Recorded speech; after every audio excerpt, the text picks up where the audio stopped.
So here's the big question. What does it mean to actually be a pitmaster?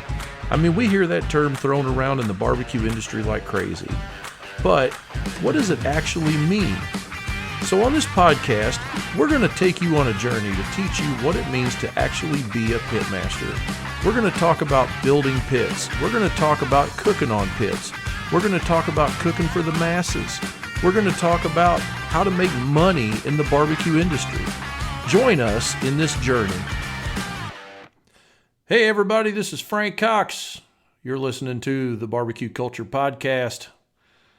I hope the audio's good here. I'm here at the house in my office. It's a bit echoey, according to me. Anyway, figured you'd like to not hear the road noise this time like you did in the first two episodes. Hey, so I hope everybody's having a great day so far. You're probably just on your way to work, or you might be getting wound down for the night. You know, the goal of this podcast, like we said, is to start you at the very beginning of what it means to be a pitmaster. And we're going to take our time, and we're going to go through this episode by episode. What our goal is to teach you by observing what our journey was. So, like in the first episode, we talked about Smoker Builder a little bit and the old, what we called Smoker Builder HQ. A lot of important stuff happened there. That was a very amazing time for us, and it's still amazing, but we like to reflect back on what happened at HQ and how our culture was created. And what we're going to do here is the second episode, we talked about where I got my start personally in barbecue, like the very, very first fire I ever lit, and of course from there I've built a lot of fires since there. But anyway, we're going to talk this week about, today's episode. I'm getting all goofed up. We're doing this daily.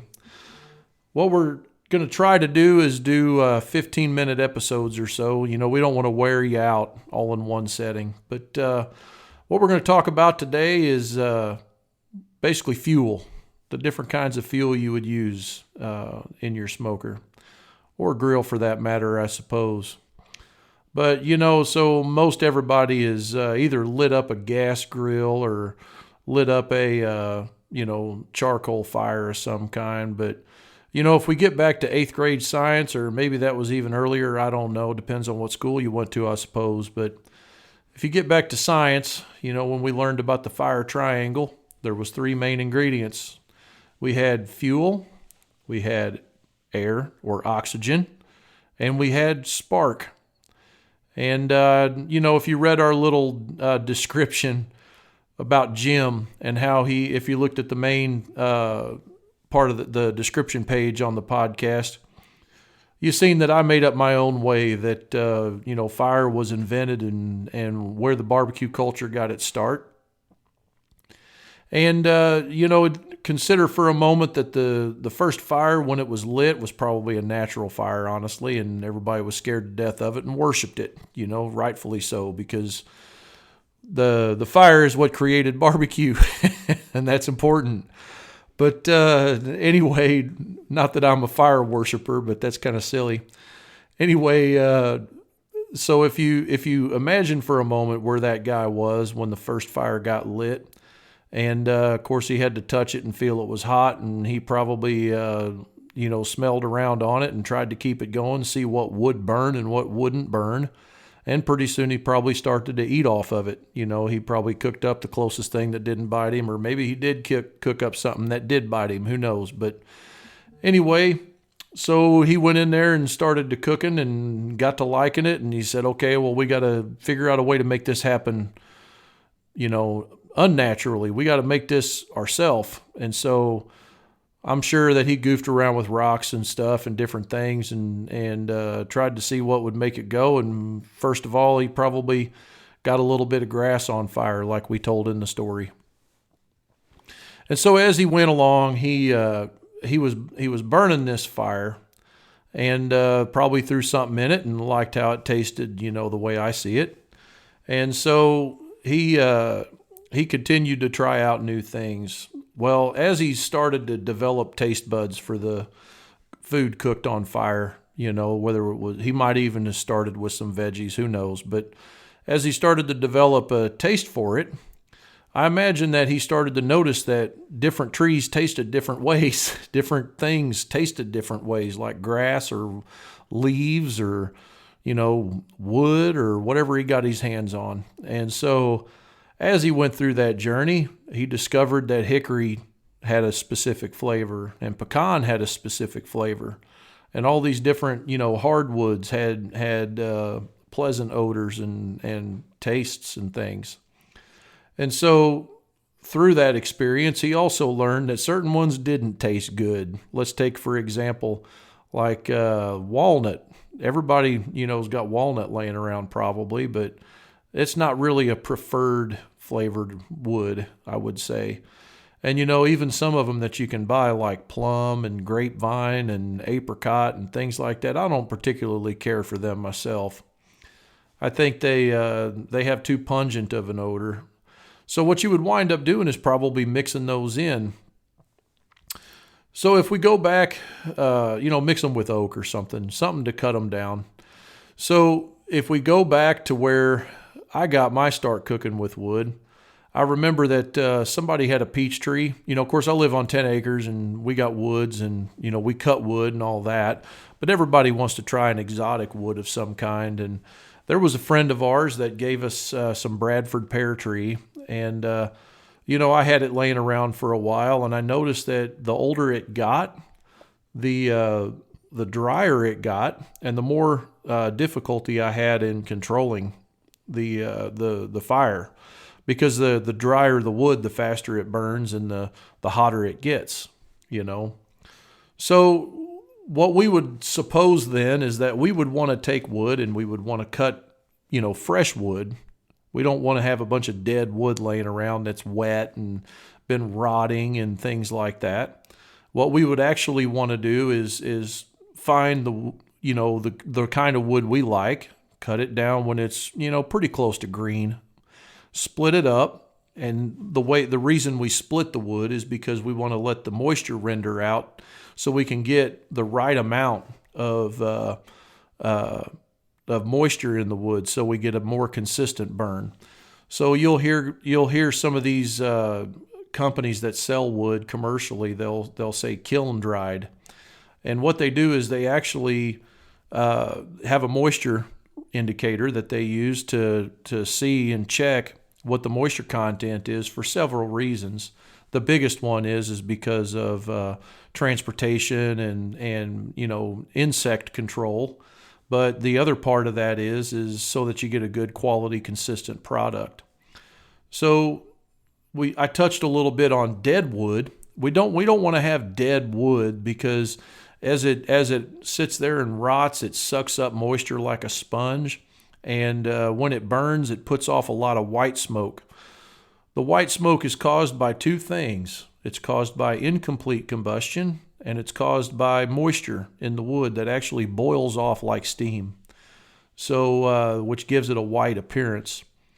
The bad kind of white smoke is when we have incomplete combustion, which means that you're not getting enough air to the wood, or you've got contaminants in the wood, and it gives it a sooty, over-smoked taste on your food.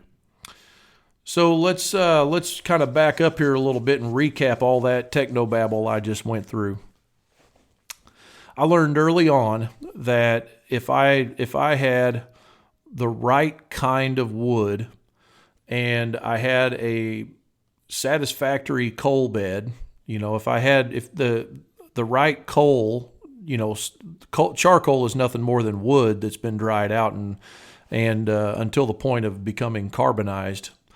So it all the moisture and everything's rendered out of it. So, and it becomes black because it's near the point of combustion through the drying out process. So if we go back and think about that, where you get the most heat out of the fire is at the coal bed. You roast hot dogs, you get down close to the coal bed, And you don't want to just be up at the top of the fire where the flames are, because you just burn the outside and you don't cook the inside. So anyway, we want to have a good bed of coals. We're talking about like in a stick burner here. And we want to add wood to that fire on a regular basis.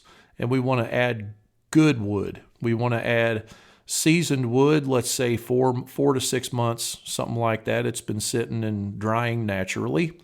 And we want to put that wood on the bed of coals in such a fashion that we get the benefit of the thin blue smoke that leaves that fire, which is where all the flavor is at.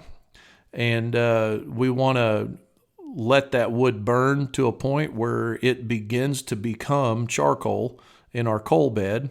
And then we're going to add more wood to the top of that fire. So we're establishing a rhythm. The perfect rhythm that I've found is between 30 and 45 minutes. So we're going to add a minimal amount of wood frequently, because if we load that firebox up full of wood, we're not going to have enough air in the firebox for complete combustion. And we're going to wind up with that white smoke if we don't have enough air. So what we wind up doing is adding 2 splits, say, in a firebox that's about 30 by 30 or so, 24 by 24 on a larger stick burner. And we're going to add 2 splits of wood about fist sized in there on that coal bed. And we're going to let them burn for a while. And then we're going to literally set a timer if you're new to this. And you're going to go back out there in about 45 minutes. And the way that we control temperature in our smoker, just going to go ahead and give you that little cheat little bit there. The way we control the temperature in our smoker is 2 ways: by the size of the fire and our air inlet / smokestack setting. On our damper, it depends on if you're using a reverse flow or an offset. On a reverse flow, we would use the firebox air inlet, and on a traditional offset, we would use the like the Oklahoma Joes and stuff like that you get at the box stores. You'd wind up using the smokestack damper. Anyway, I'm going to go ahead and wrap it up right there and let you digest. You just drank from the fire hose a little bit. And let me know what your thoughts are. We're going to try to keep a good balance. This one here was a bit more technical, but we're going to try to keep a good balance between, a little bit of humor, some storytelling, and especially like some actual knowledge, some technical data. We want you to enjoy our podcast. If you have any ideas, suggestions, recommendations, anything you specifically want us to talk about, we'll cover that along our journey. Make sure and give us a rating on whatever podcast platform you're listening to. If it's iTunes, give us the 5 stars there. And we'd really appreciate hearing some kind of a review from you. Let me know if I'm too boring or if you enjoy what I'm saying. Anyway, if you disagree with me, hit me. I can always learn something new too. In the meantime, please visit our forums at smokerbuilder.com/forums. We'd like to see you join our community. And all you got to do is register. There's a button there that says that. Create a fancy, funny, smart aleck username. Join in the community. And then we just ask one more thing of you. We want you to talk way too much. We want you to just talk and talk and talk because we love hearing from you. So anyway, for today's podcast, that's it, fellas. We'll talk to you tomorrow. Have a good evening.